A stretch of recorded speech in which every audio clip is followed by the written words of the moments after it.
Section 5, From the Marriage Altar. Chapter 15, Solemn Promises. God's purpose for the husband and wife. God made from the man a woman to be a companion and a helpmeet for him, to be one with him, to cheer, encourage, and bless him. He, in his turn, to be her strong helper. All who enter into matrimonial relations with a holy purpose, the husband to obtain the pure affections of a woman's heart, the wife to soften and improve her husband's character and give it completeness, fulfill God's purpose for them. Christ came not to destroy this institution, but to restore it to its original sanctity and elevation. He came to restore the moral image of God in man, and he began his work by sanctioning the marriage relation. He who gave Eve to Adam as a helpmeet performed his first miracle at a marriage festival. In the festal hall where friends and kindred rejoiced together, Christ began his public ministry. Thus he sanctioned marriage, recognizing it as an institution that he himself had established.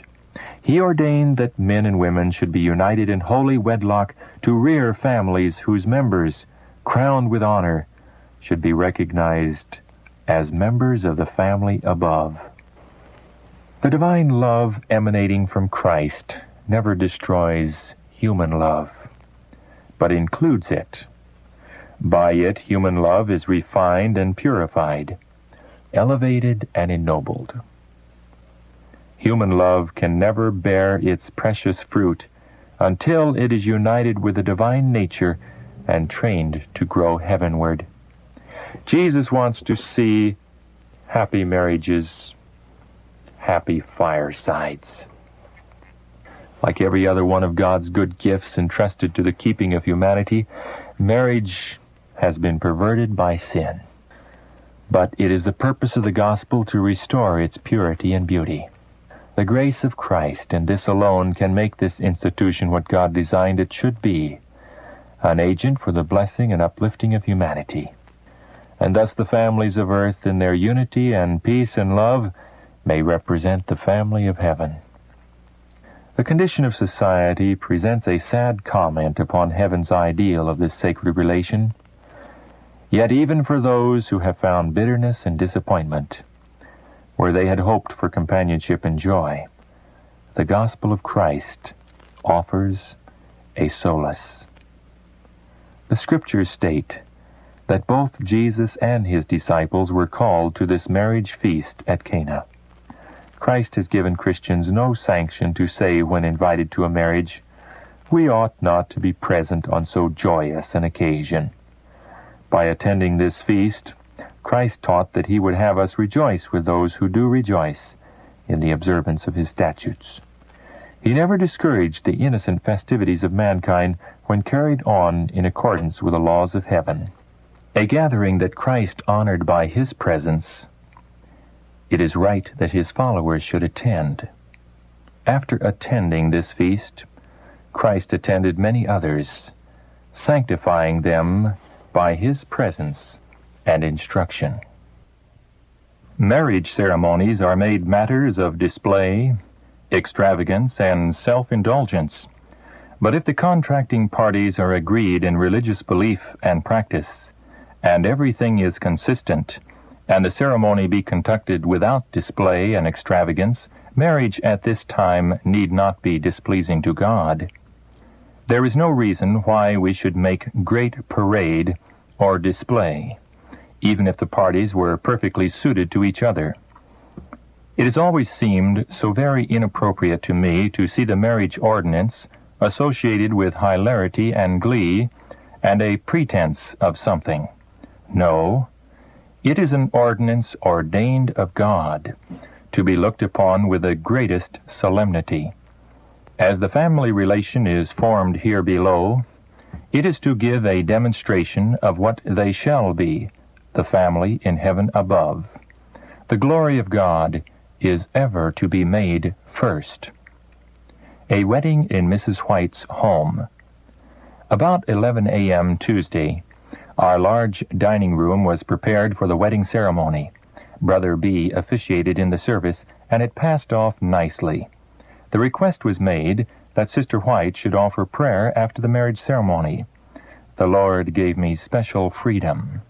My heart was softened and subdued by the Spirit of God.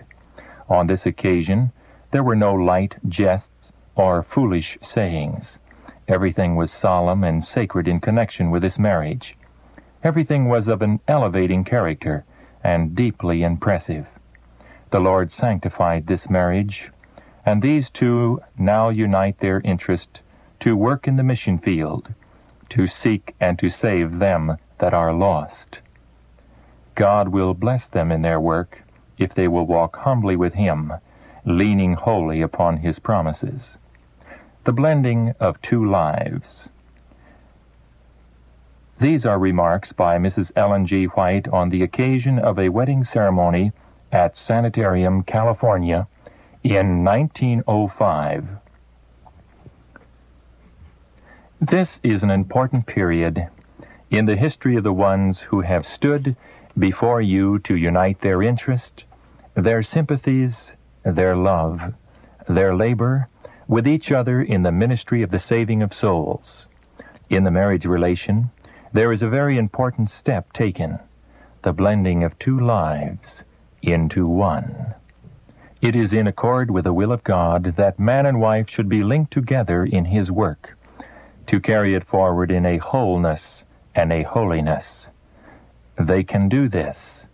The blessing of God in the home, where this union shall exist, is as the sunshine of heaven, because it is the Lord's ordained will that man and wife should be linked together in holy bonds of union under Jesus Christ, with Him to control and His Spirit to guide. God wants the home to be the happiest place on earth, the very symbol of the home in heaven. Bearing the marriage responsibilities in the home, linking their interest with Jesus Christ, leaning upon His arm and His assurance, husband and wife may share a happiness in this union that angels of God commend.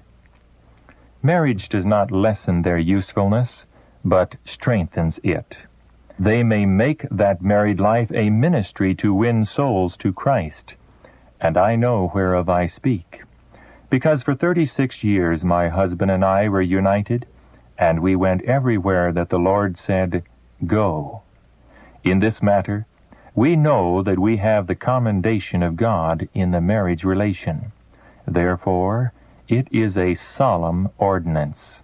And now, I can at this time take by the hand this our brother, and we take by the hand you, his wife, and urge you to carry on the work of God unitedly. I would say, make God your counselor. Blend together. Counsel to a newly wedded pair.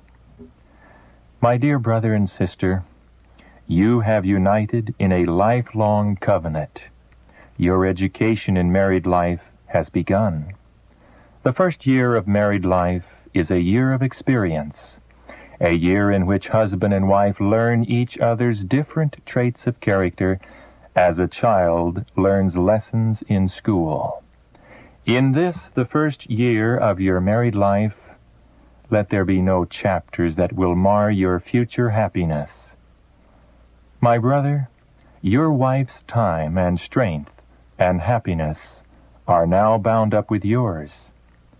Your influence over her may be a savor of life unto life, or of death unto death.